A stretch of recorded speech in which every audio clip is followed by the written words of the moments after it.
he would use this phrase, and it's the idea of, one man, he drives past a pig farm and he says, "Oh man, that stinks. How could anybody live there?"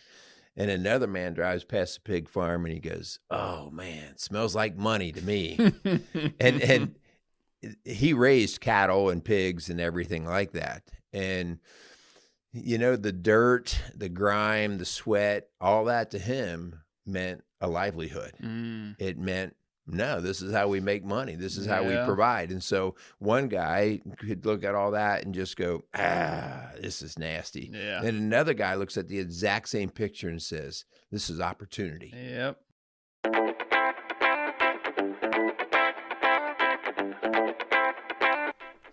Strong Dads wants to thank Quality Auto Mart for joining us as a sponsor. Quality Auto Mart was born in 1985. They are owned and operated by Mark and Nancy Repke. Quality Auto Mart provides all the services, repairs, and maintenance for your vehicle's needs with a 3-year auto parts and labor warranty. They offer complimentary vehicle safety inspection and estimates. Also, they offer a shuttle service, and the 4th oil change is always on them.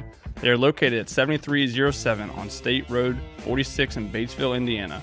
Make sure you give them a call at 812-934-2301.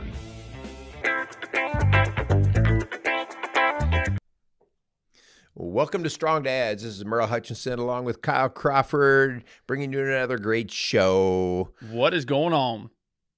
Is your head in the right place today, dude? You're all messed up. We spent the last hour just, in your words, doing our foreplay, but just discussing all things in my mind and how it's a little jumbled. Yeah, it was kind of a mindless talk, wasn't it? It was. Talking about what's going on in your mind. Yeah, it's like you just threw everything in my mind in a blender and just blended it up, and that's what we got. Yeah, well, it's kind of what happens. So it kind of reminds me of just what we're talking about today. Yep. What's going on in our mind. Coming up, we are getting ready to start in October our whole new approach to Strong Dads doing real life. Yep. And we're actually having the opportunity to go out and interview real dads. Yep. And kind of what motivates them to get up out of bed every day and do what they do. Yep. Whatever job they do, and having the mindset to know, well, I'm doing a job. I don't necessarily love the job, but this job maybe is a means to an end. Yep. Or no, I do a job because I absolutely love my job. Yep. And it also happens to provide for my family. So mindset is a big deal when you're in the long haul of your job. Yeah. Right? Yeah. So that's exactly what we're going to jump into today. Just the power of your mindset and kind of how that can really be the fuel for why you do what you do, and kind of, positive or negative. Yeah. So, hopefully we'll get into this idea of what it looks like to have a mindset that is, in a positive direction, and then kind of the downfall sometimes of having the opposite effect of that. Yeah, because it can be pretty costly if you go the other way. Yep, exactly. And I think the vast majority of you guys out there, and I know myself, I'm talking to myself here, like I've been in places, where my mindset is not the best, and it is a direct reflection. If it's my work and I'm dealing with my mindset and a negative mindset, man, it correlates right back into my family life, and then whether it be my family mindset that things just aren't going great in my personal life, it's a direct reflection of what my work looks like. So there's just that balance that we as men play with. So yeah, and over the long haul, we've talked before about grumpy old men and happy old men. Which one are you right now? All 35 years of you. I ask me tomorrow. Yeah, so from day to day, you can find yourself waffling back and forth. Yeah. And we might call it a good mood or a bad mood or something like that. But when you have a collection of bad mood days, it starts to really color the quality of your life. And over time, we kind of can drift into, well, I'm just a grumpy old man, or am I a happy old man? And so, well, what's the difference between those two? So we're going to get a little bit of that today about, what is the difference. So. Let's thank our sponsors, and then let's roll in getting into Kyle's mindset. Oh boy, tune in for It'll be a very short show. No. Yeah, Strong Dads, we would love to thank Casey Outdoor Solution for coming alongside of us. We are grinding. I'm sure they're getting ready for the fall months here, getting ready upon us. So check Casey Outdoor Solution. Let them know we sent you up there. Really do appreciate them for being an awesome sponsor. All right. I also want to thank the fine folks at Quality Auto Mart. So for all your automotive needs and golf cart needs, go check out the guys on Route 46 outside of Batesville, Indiana at Quality Auto Mart, and they will take care of you. All right. So this is kind of a fun statement. And actually, this was a statement that I worked for a farmer when I was in high school. Okay. And I thought you were going to say like this, your dad told you this. It sounds like something. I know you said things your dad has said before. So my dad is an old crusty fart, but this old guy, he was even more old and crusty. But man, we just loved him because he was ornery, and we baled hay for him and everything, and we'd get all done baling hay, and he'd always open up a Miller, not Miller Lite, a Miller beer. Okay. And he'd smoke a cigarette, and he'd sit back, in a chair, and we'd all be sweaty and nasty. And he would just rattle off all these, bits of wisdom about everything from life and farming. And he'd get us boys laughing and stuff. It was just good stuff when I think back about it. But, he would use this phrase, and it's the idea of, one man, he drives past a pig farm and he says, "Oh man, that stinks. How could anybody live there?" And another man drives past a pig farm and he goes, "Oh man, it smells like money to me." and he raised cattle and pigs and everything like that. And, the dirt, the grime, the sweat, all that to him meant a livelihood. It meant, no, this is how we make money. This is how we provide. And so one guy could look at all that and just go, this is nasty. Yeah. And another guy looks at the exact same picture and says, this is opportunity. Yep. And I think that was really good for us as young guys to see, boys, it's all how you look at it. It's kind of how he would always spin stuff. It's all how you look at it, so. Well, it makes me think, I can't tell you the number of times we'll be driving and we have a fire, they come over the radio and say, we have a, confirmed a working fire, and the old guys in the truck are like, damn it.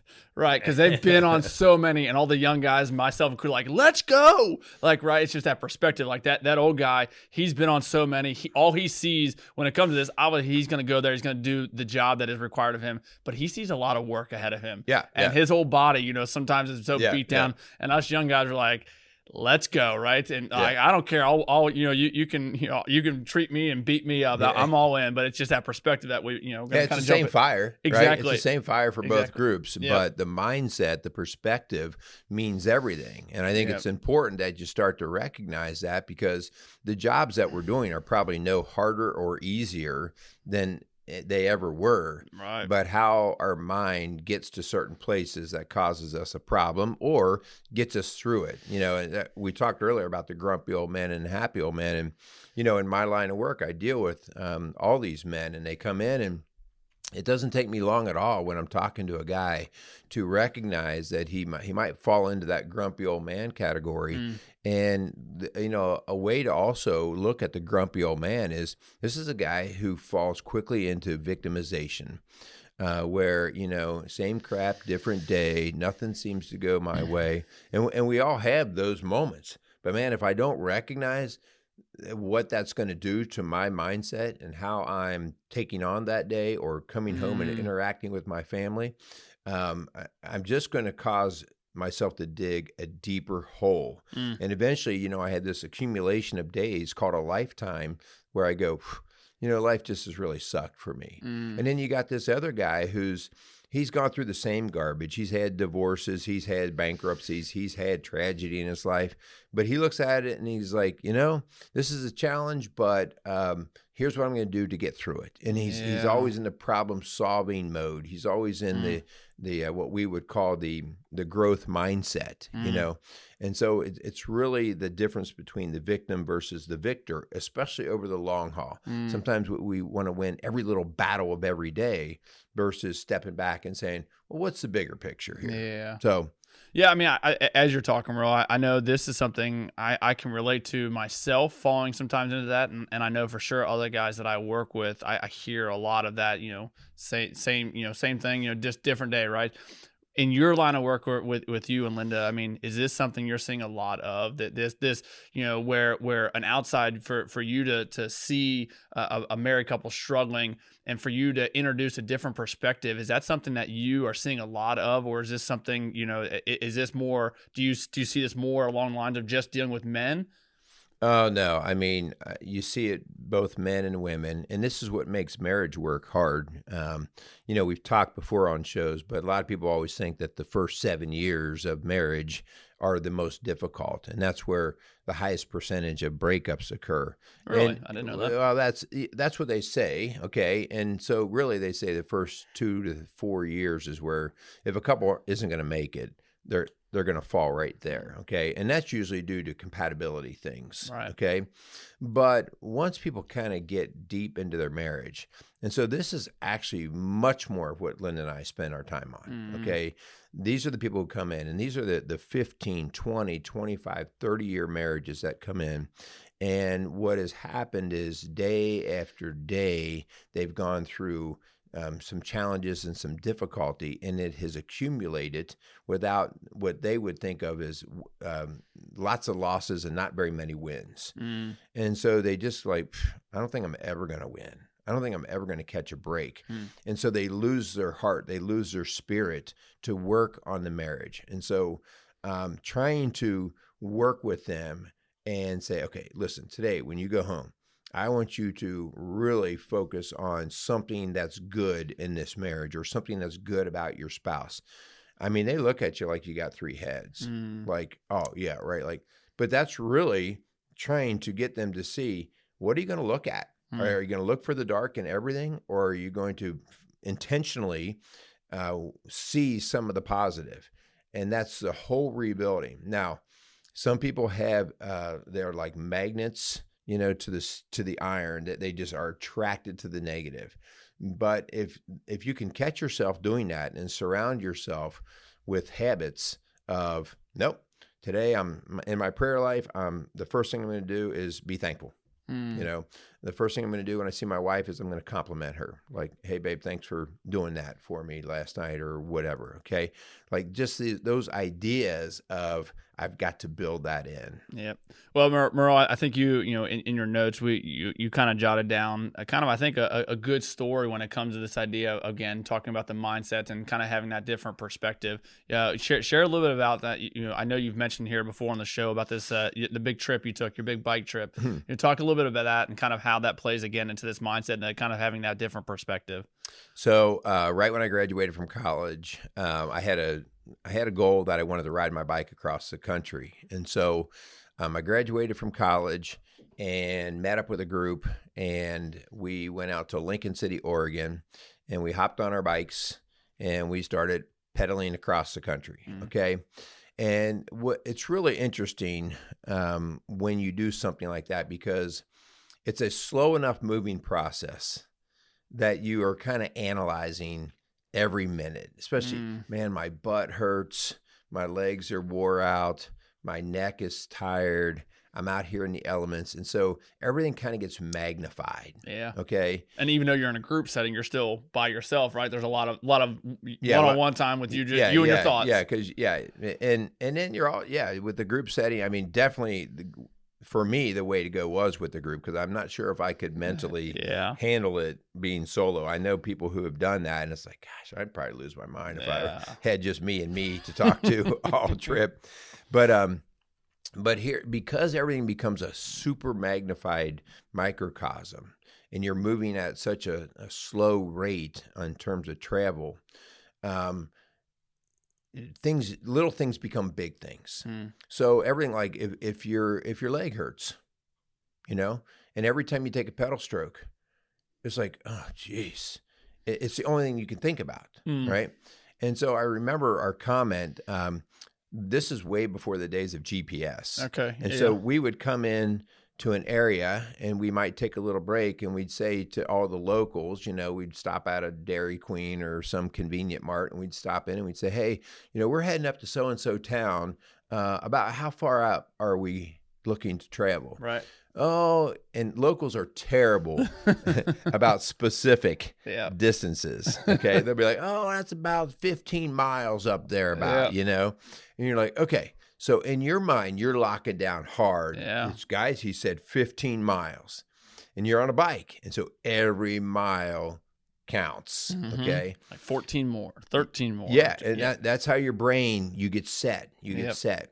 And of course, we all did, even back then, have little odometers so we could count miles. And we'd get to that 15-mile mark. And there was no town around. And then you're like, cursing that local. That dude lied to us. He lied to us because you're hot, you're tired, you're sore, and your mind just goes south. Okay. And next thing you know, you're riding for another 1.5 miles, 2 miles. And then you finally come across that town. Now, if you're in a car, you're going, really? Yeah. I mean, like you wouldn't even think twice about the guy saying that it was a 15-mile thing and it happened to be 16.5 miles. Yep. If you're on a bike, you're going, I'll never talk to that guy again, And so the mindset here, based off of your situation, can really play havoc with you. Yeah. And so that was just the thing. Like whenever we would listen to locals, what we started doing and kind of joking about, if the local says 15 miles, automatically make it 18 in your mind. We would automatically add 2 to 3 miles on everything that the local gave us. That way, if it came up shorter, we were like, hey, that wasn't so bad. Yeah. I mean, just the distance was the exact same, but it's how we set our mind prior to the event that made the ride better or worse. Yeah. And so everything we do, he said 15. Okay. So guys, we got 18 miles before we get to the next town. Okay. Everybody ready for 18 miles? Let's roll. Yeah. Yeah. That's good, man. As we kind of move through this, let's talk. And before we hit the record, I was telling kind of ironic that we were talking about this today, but last night in my small group, one of the guys in our group was just kind of in a funk, right? And I'm sure a lot of you guys out there can relate to this, just waking up, just not really feeling motivated to get to work and kind of just in a little bit of a rut. And this rut's been going on for kind of quite a bit of time, right?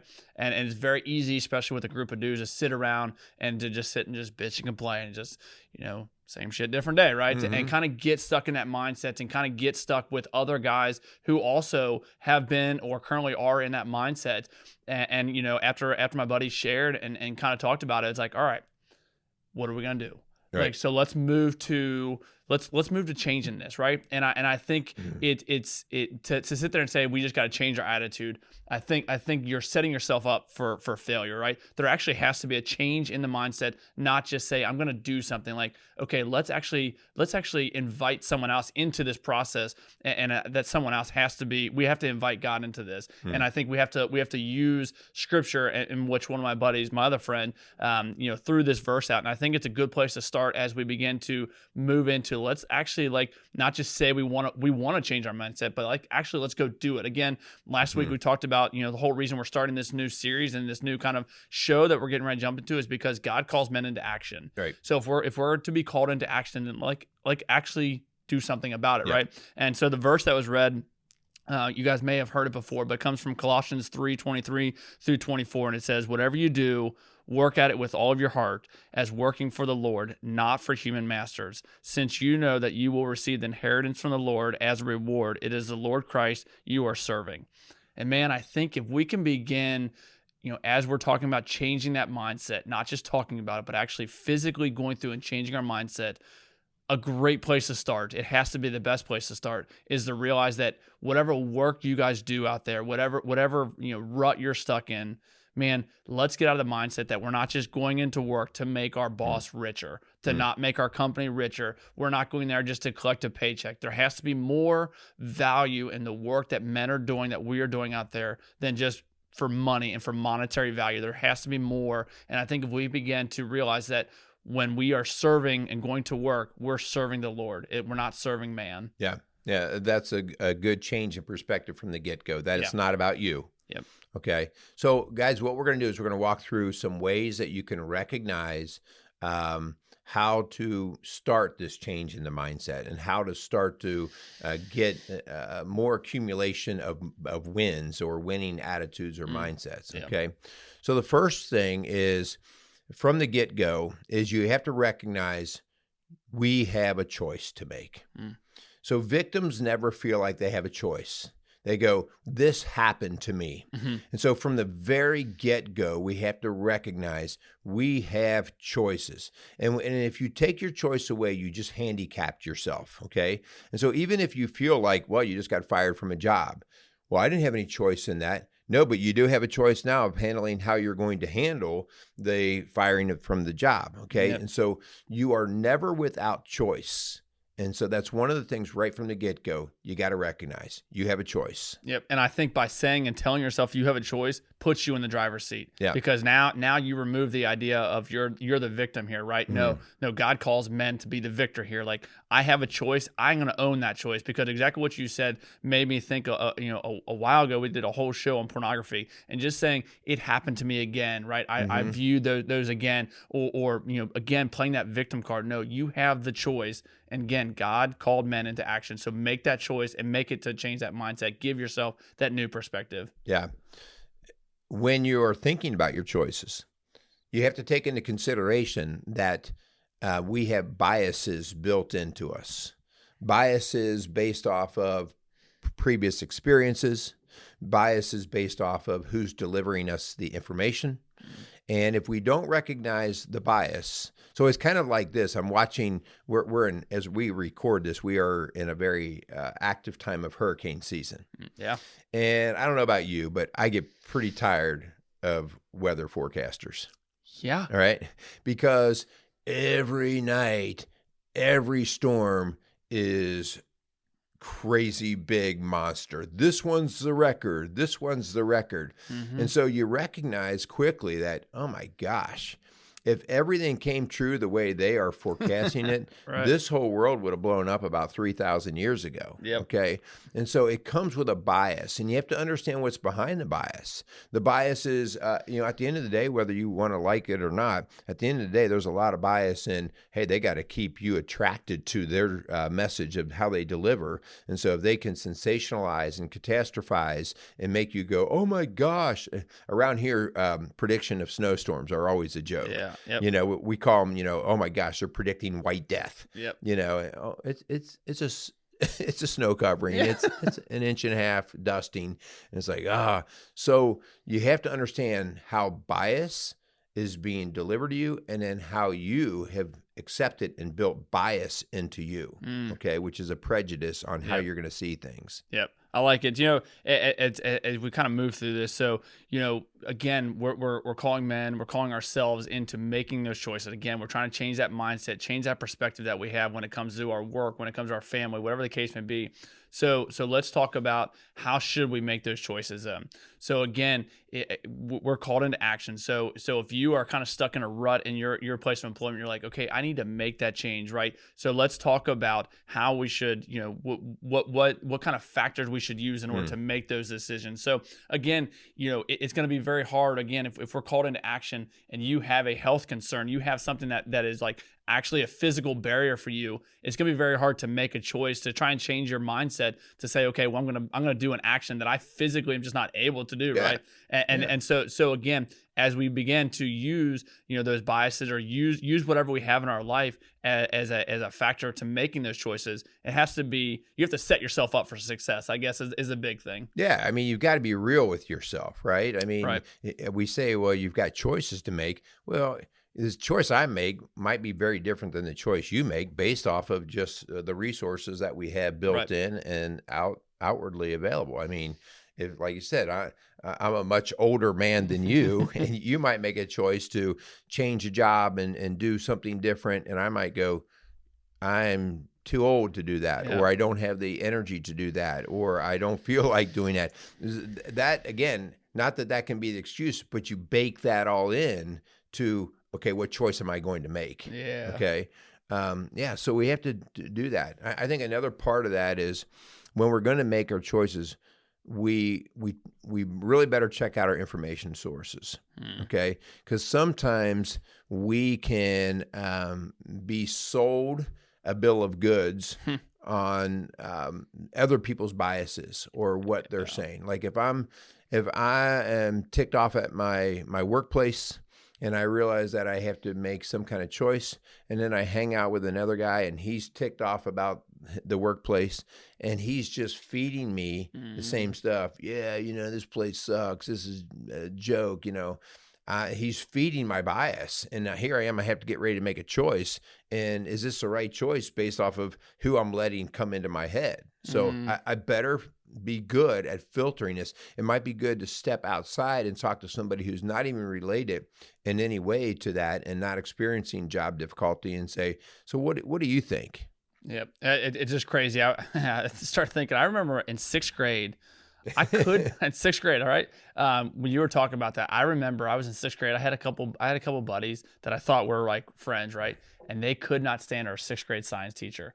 And I was like, yeah, I don't like him at all. Right. I don't like him at all. Well, like, seventh grade, eighth grade, we kind of had a little falling out with some of my friends. And then I kind of got to know that teacher in a different light. I'm like, he's a good dude. I like him, right? Yeah. What was I thinking in sixth grade? But it's just what you're saying. Like you get stuck in that information, like, cyclone here where you just hear the same thing over and over. And it's just like, okay, like, but you buy into it because I think you are a product of your environment and you begin to like see that. But again, if we don't make those choices and kind of see some of the biases that are coming into that, then our choices are just going to be continued that cycle. Oh, I like the way you're describing that because I mean, all my years in the school, I'll say as a teacher, I would hear people like, "Oh no, I got so and so for algebra," or "I got this," and I'm like, "Well, how do you know they're going to be that bad?" Oh, everybody says, and you're like, well, you're a different person than everybody. So maybe it's not. And sometimes they were right, but a lot of times it's like, no, they're not. I hear that now with my girls too. Like, Ava will get assigned a teacher. It's like,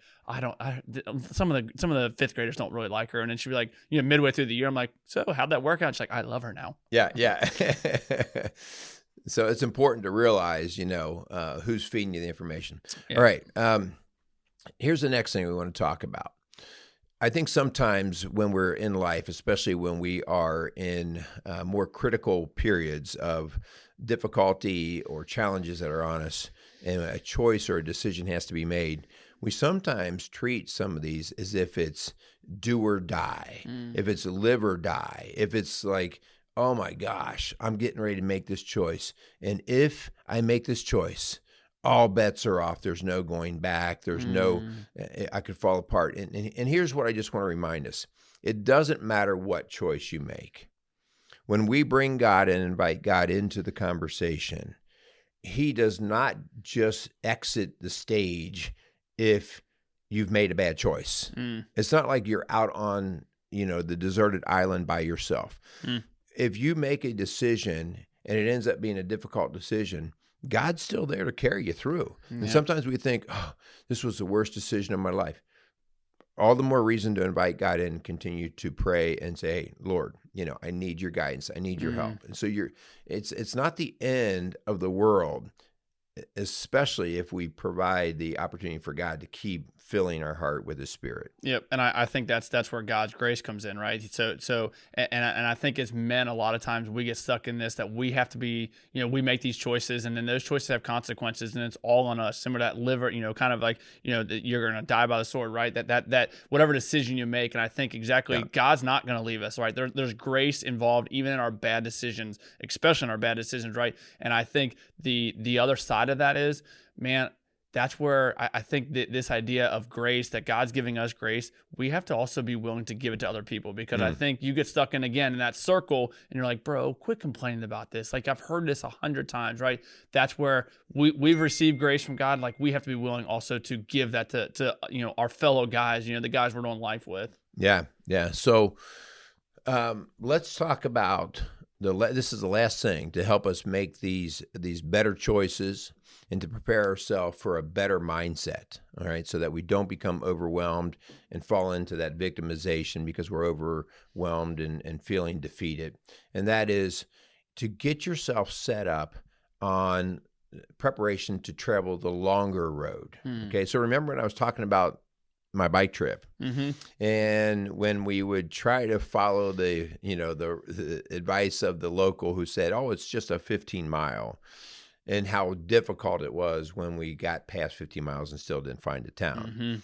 And so, preparing for the longer road, it's always better to overthink the idea of how difficult something is. Okay, so the idea of if you're going to build a house. And they tell you to do this all the time, all right? If you get a quote from your builder, and the builder says, "Hey, it's going to be, whatever, $100,000 to build that house," okay? You do not bank on that. Yeah, you don't budget for 100,000, no, right? you always say, okay, so what you're telling me is going to cost about 115 to 120,000 is what you're telling me. Yep. Even though he never used those words, in your mind, you learn to overshoot so that anything under allows you to have the win.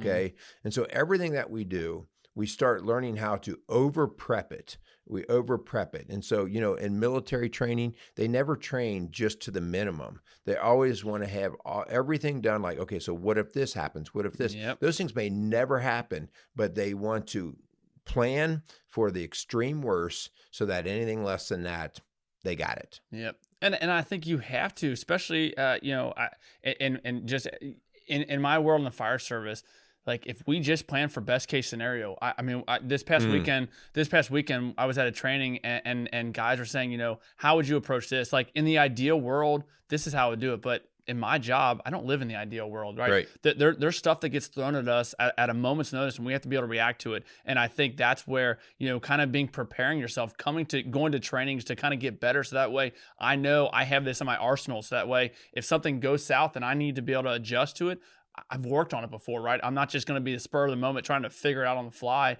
I think it's just like, you put in here this idea that even if you're going to the beach and it's calling for sunny and 70, right? Prepare yourself for rain, because that rain cloud that might just pop up, you need to be ready for it, right? Especially if you have kids, what this looks like, right? All of a sudden the rain comes and everybody freaks out, right? I think training yourself and preparing yourself for knowing that even though you're changing this mindset, the rain clouds are still going to come. We still need to be ready for the ruts of our life, making sure we can, again, be called into action to go in and to make those decisions to change your mindset. Have you ever been at the dinner table and there's a jug of milk out on the table, and in your mind, you think the jug of milk is full. Yeah. And you go to grab it with the mindset that the jug is full, and all of a sudden you pick it up and you look like you're throwing it off the table because you realize that it's nearly empty. Yeah. That's the overcompensation that plays very well in life. Yep. Okay. That it's not like you got stronger. It's that you became more prepared just in how you operated your mind. And so, guys, I think this is so important, and how I want to be more aware of how I naturally plan. So this is a problem for me, okay? So people who run late, all right? People who run late, I can be guilty of that. So I'm the kind of guy who says, oh, I have to get to, place X, and I can get there in 15 minutes. Well, I can get there in 15 minutes if everything is perfectly right and everybody loves me in the travel, okay? But the chances of that happening are slim. Yeah. And so all of a sudden I show up and I'm chomping at the bit. I'm the guy in the stoplight going, and I get there in 18 minutes. And I'm frustrated, and I'm shortchanging my ability to handle my mindset more appropriately. And so it's just that idea. Oh, that's a 15-minute drive. You know what? I'm going to build that in, and so from now on, 15 minutes means it's 20 minutes or 25 minutes or something. So I have recognized in myself, I tend to minimize because it's in my mind. it's the lazy way, it's the easier way. I can exert less energy. And so it's revealed something to me that I like to take the easy way out. Yep. All right. And so I have to be very mindful of, and wait, let's just be real. Yep. It's 15 minutes. Let's build something in. I'm going to build a deck. Okay. It's 100,000. No, it's going to be 130, whatever it is. Yep.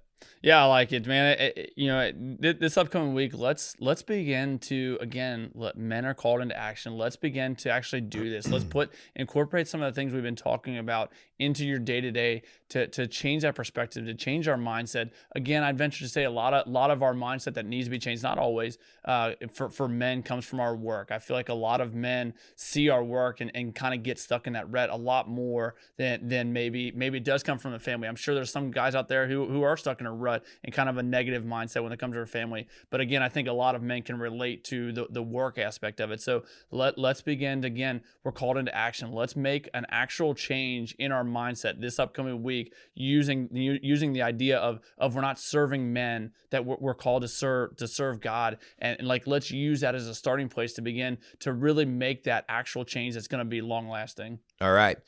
So we're going to put in our all call again. Okay. Yep, so in October, we told you that we're going Strong Dads doing real life. And so if you're listening to the show and you yourself, or you know of somebody who has really a commitment to doing things for God and, for their family, and to do things well, and you think they'd have a good story to share, right? An opportunity to share their witness and their testimony. We are looking for those guys, all right? So it basically will involve us showing a little bit of their workplace or what they do, not a lot, nothing fancy, so they don't have to worry about getting the right makeup on and looking all pretty. It's really a matter of going, well, what do you do for a living, and us being able to kind of reveal some of that, and then just getting into the dirt with a few questions of, what's your motivator? What's God have to do with that? So we are looking for men to step up for this.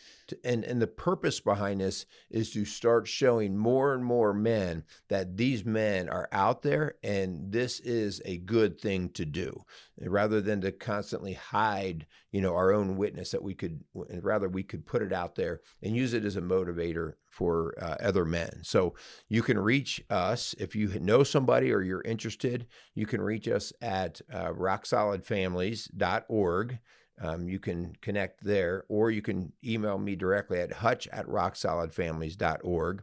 Or if you want, you can just call the office at 812-576-7625. Good deal. Yeah, guys, be bold in this. Like, again, call it into action. If this is something you think could bring value to other men, reach out. We'd love to talk to you. We'll come to you. We'll come to your workplace, and it won't. Hopefully, it won't take up too much of your time. We love to just kind of start that conversation. So yeah, I think it should be good, and really do appreciate Casey Outdoor Solutions and Quality Auto Mart for coming alongside of us. Really, thanks so much for them allowing us to keep putting shows like this. And yeah, I think we're good. Go out there and be some strong dads. You got it. Casey's is a premier garden center and gift shop located in Lawrenceburg, Indiana.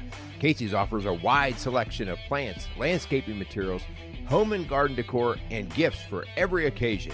Casey's is committed to providing exceptional service, a unique shopping experience, and value to every customer. Stop in and see what makes Casey's so unique.